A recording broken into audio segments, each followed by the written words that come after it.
A knot had formed in my stomach at the prospect of sharing my deepest dreams with someone. 7 years after I'd graduated from college, Alta had heard all my hopes and fears, but bearing them to another person was new territory for me. When Dad had introduced the idea of playing this game to us earlier that week, he told us he and Mom had used it as a relationship tool and credited it with helping them to stick together through 35 years of marriage and counting.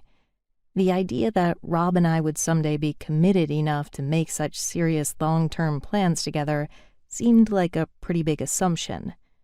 I was 29 and he was 34, and we were very much a couple, but we'd met only 6 months earlier during a ski expedition to Mount Beluga, the highest peak in Siberia.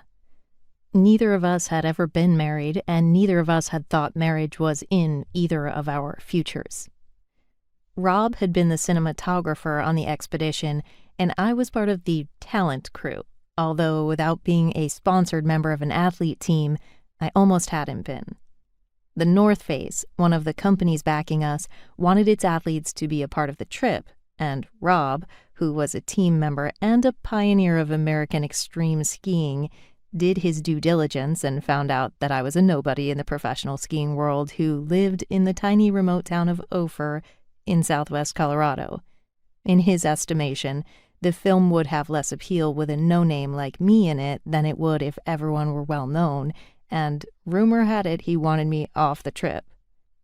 With a week to go before departure, I was stewing about this development during my 15-mile drive to work in Telluride.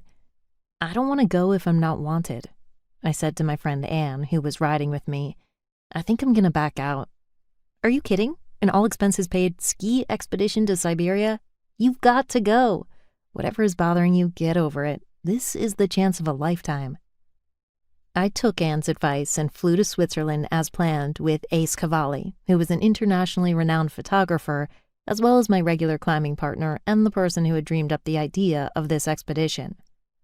There we met our mutual friend, John Falconer, to ski in Verbier for a few days before it was time to fly to Moscow.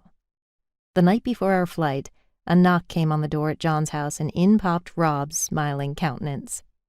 He had young Bob Dylan hair and handsome brown eyes, and they seemed to see right into me.